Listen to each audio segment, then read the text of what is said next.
We have our top waiver wire pickups heading into week 10 of the NFL regular season for you today. We do have 4 teams on bye week this week. The Kansas City Chiefs, Philadelphia Eagles, Miami Dolphins, and Los Angeles Rams all on bye week this week. But before I get into it, if you could take a second, hit that thumbs up button, subscribe to the channel if you don't already so you know when new videos like this go live. Let's get into it.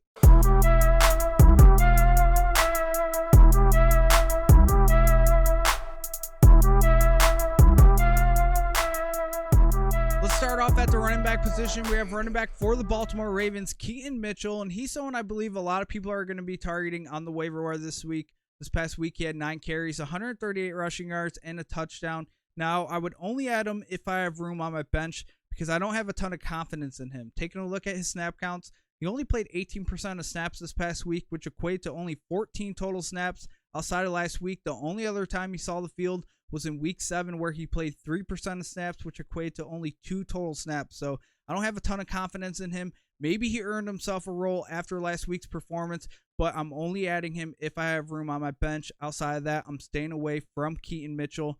Another running back I'm looking at this week is running back for the Chicago Bears, Khalil Herbert. He is 57% rostered throughout leagues out there, but he's been designated to return from the IR. So if you're taking a look at running backs this week, Khalil Herbert may be someone you want to take a look at. Next, we have wide receiver for the Houston Texans, Noah Brown. And if Robert Woods continues to miss some time, Noah Brown is someone that I'm interested in targeting on the waiver wire this week. This past week, he had 6 receptions for 153 yards and a touchdown. Now, I don't expect that kind of production every single week, but if Robert Woods continues to miss some time, I do believe Noah Brown will be fantasy relevant. So if you're looking to add at the wide receiver position, Noah Brown may be someone you want to take a look at. Another wide receiver I'm targeting this week is wide receiver for the Cincinnati Bengals, Tyler Boyd. Now, he is 47% rostered throughout leagues out there, so there is a chance that he's not available. But there's been reports that Jamar Chase has a chance to sit this week due to a back injury. He's dealing with some back soreness after falling really hard on his back during last week's game.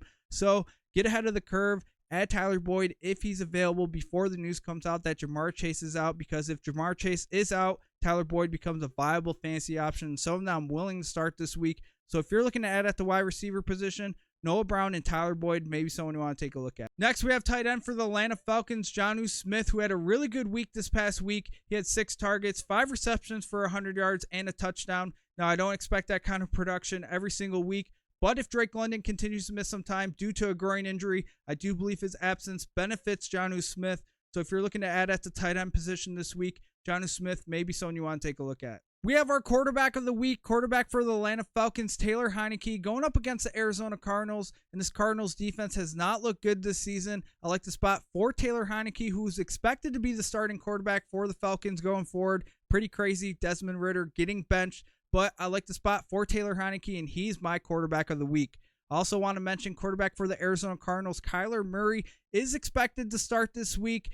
Go check and see if he's out on the waiver wire right now. He is 35% rostered throughout leagues out there, but I think he's a great pickup. So if you're looking at the quarterback position, Kyler Murray is someone I would take a look at this week as well. We have our defense of the week, the Seattle Seahawks, taking on the Washington Commanders, and I don't think this Commanders offensive line is going to be able to handle the Seattle Seahawks defense. I know they're coming off a brutal loss to the Baltimore Ravens, but I do like this as a bounce back spot for the Seattle Seahawks defense, and they are my defense of the week. And that's going to do it for us today. If you liked the video, be sure to give it a thumbs up. Subscribe to the channel if you don't already. Until next time, line them up.